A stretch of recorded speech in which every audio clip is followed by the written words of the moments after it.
کیا آپ کو معلوم ہے عجب خان افریدی کون تھا؟ کوہاٹ سے پشاور جاتی ہوئی کوہاٹ ٹنل کے قریب سڑک کے کنارے نصب ایک مجسمہ ہے جس کی اپنی ہی ایک تاریخ ہے۔ نئی نسل کو اس کے بارے میں کم ہی معلوم ہے۔ یہ مجسمہ ایک تاریخی شخصیت عجب خان افریدی کا ہے جنہوں نے انگریزی سامراج کی مخالفت میں 1923 میں درہ ادم ہل سے لڑائی لڑی تھی، اور یہ لڑائی اس وقت شدت اختیار کر گئی تھی جب غازی عجب خان افریدی نے انگریز کی کوہاٹ، فوجی چونی اور دیگر مراکز کو حملے کا نشانہ بنانا شروع کیا تھا۔ انہوں نے فوجی چونیوں سے بھاری اسلحہ نکالنے کے ساتھ ساتھ بہت سے انگریز فوجیوں کو ہلاک بھی کیا تھا، جس پر انگریز انٹیلیجنس اداروں اور عجب خان افریدی میں ٹن گئی۔ ایک دن انگریز فوج نے ان کے گھر پر حملہ بول دیا اور عجب خان افریدی کی والدہ سے بدتمیزی کی، جس کے بعد ماں نے عجب خان افریدی کو انگریز سے بدلہ لینے کا حکم دیا کہ جب تک تم انگریزوں سے میرے بے عزتی کا انتقام نہ لے لو، مجھے اپنی شکل مت دکھانا اور نہ ہی تب تک گھر آنا۔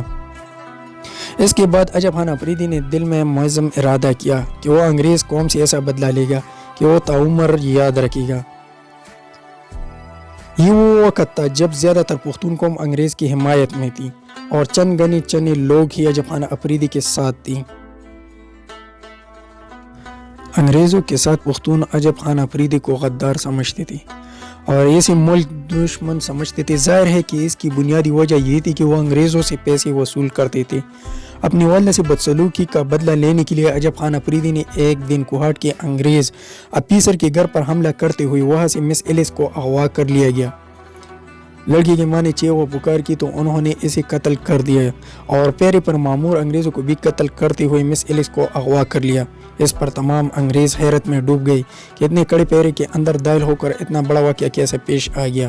عجب خان افریدی مس ایلس کی 10 دن کوہاٹ ٹنل کوتل پہاڑ کی ایک غار میں رکھا رہا، پھر افغانستان جا کر وہاں کی حکومت سے پناہ مانگتے ہوئے جنہوں نے پناہ کے ساتھ سینکڑوں ایکڑ زمین بھی مزار شریف میں عجب خان افریدی کے نام کر دی۔ اس وقت کی انگریز حکومت نے عجب خان افریدی کے سر کی قیمت 1 لاکھ روپیہ جو موجودہ کروڑوں روپے کی بنتی ہے لگائی۔ 9 مہینے بعد افغان حکومت نے انگریز حکومت اور عجب خان افریدی کے مابین فیصلہ کرایا اور پھر تورہم بارڈر پر مس ایلس کو انگریز حکومت کے حوالہ کر دیا گیا۔ جب مس ایلس کا میڈیکل چیک اپ کیا گیا تو وہ حیران رہ گئی کہ مہینوں عجب خان افریدی اور ان کے ساتھیوں کی جنگل میں وہ کیسی باعزت اور محفوظ رہی۔ انگریز حکومت اس حسن سلوک سے اتنا متاثر ہوئی کہ انہوں نے کہا کہ اگر عجب خان افریدی ایلس کی ماں کو قتل نہ کرتا تو وہ عام معافی دیتے اور انعام سے بھی نوازتے۔ اس تاریخ سے ہماری نوجوان بے خبر ہیں کہ ہماری قوم کے بہادروں کی داستانی تاریخ کا حصہ ہیں۔